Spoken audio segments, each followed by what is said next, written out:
we're going to drink the rest of the coffee. And I am going to take the pattern from last week's show and I'm going to alter it a little bit in order to be able to drop a little bit more from the hip down and to be able to then flare from there. I want this to look a little bit more smooth and less tubey. And I understand that I'm fighting the type of material that I'm sewing with right now because this is a very heavy wool. It's not going to easily drape. It's not meant to. So I need to change the pattern to be able to match the type of fabric that I'm using. Let's begin. This is the back 1930s, number 20, book number 12, page 9, which is 2 pieces. You put the zipper here, the seam is here. This is a little bit longer in the back than in the front. This is the melange. This is what fits me utterly perfect.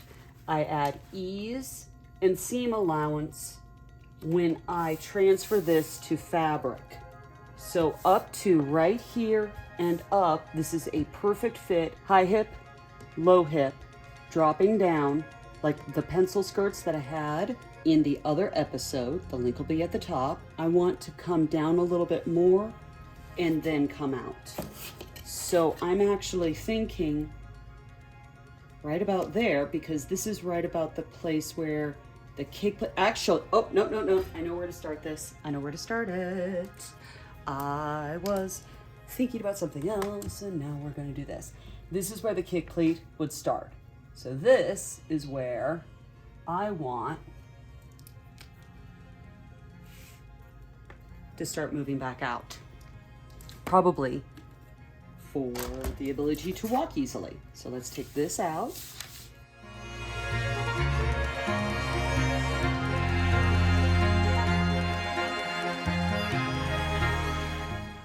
This is the front of the 1935 ankle length 38-inch-ish front, number 20, book number 12, page 21.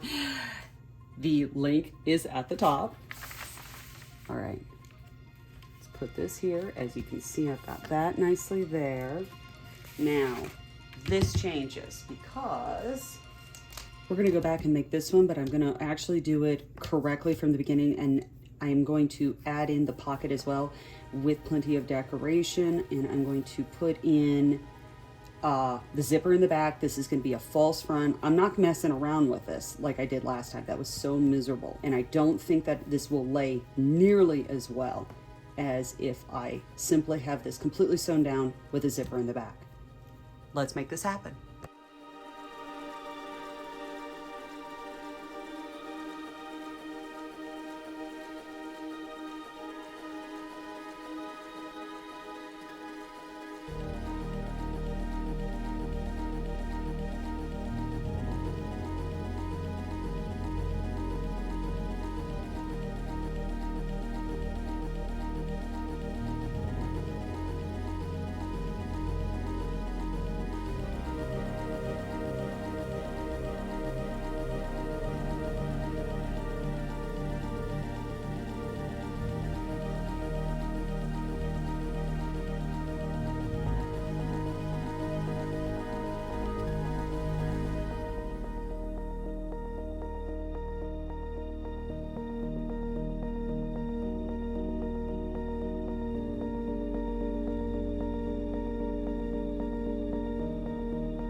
I have the front cut out, darts are marked. I have the back cut out, the zipper and the darts are marked. I have a tentative waistband cut out, but I'm not gonna go too far with it because I want to try to make a waistband that is unlike the ones that I have done for the 3 pencil skirts and then the last skirt. Links as usual, I'm sure something pops up here. And I want to have it fold in and where you just zip it up and it's just, yeah, I don't know what that's called. I'll let you know as soon as I figure that out. Whatever. Anyway, I don't need to know the names of everything to be able to do the thing. I'm not actually, it's not necessary. All right, I don't need to make myself crazy over things that I don't need. I think I'm going to now find a thread that will match this, find a zipper that matches this, thread the machine, and then possibly start putting things together. I think I still have about an hour before I need to pick up the kids from school, so it's so.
I've inserted the waistband, which is different from what I have done in the past.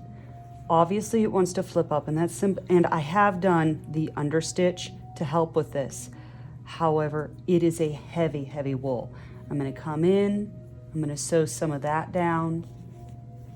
Every single time I have a dart and somewhere to easily anchor this, I'm going to tack it down. That's gonna help a lot. And then I am very sure that wearing it is also gonna help a lot. So I'm going to take care of that. And then I've got my hem to do, and I think this skirt is done.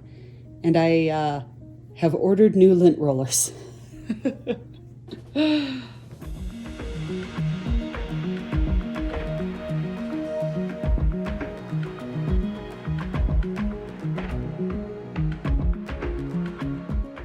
That's better. Put the right shoes on, don't wear the slippers. I have now worn this skirt out a few times, and there is one minor problem. It is stretching by a lot. I I think that there's a little bit more elastic in the wool than I was anticipating. So, because this fit when I did this. And now it's a little big. So I have two options.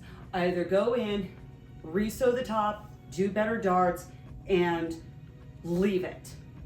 Or I get out my professional hat steamer and actually try to re-shrink this, much in the same way as when you take in a men's suit jacket and the collar area, and you want to actually bring things in for the shoulders, and you can flip up the collar in the back and there's that wool thing underneath it, and you hit it with an iron on high heat and shrink the wool. That's what I'm talking about.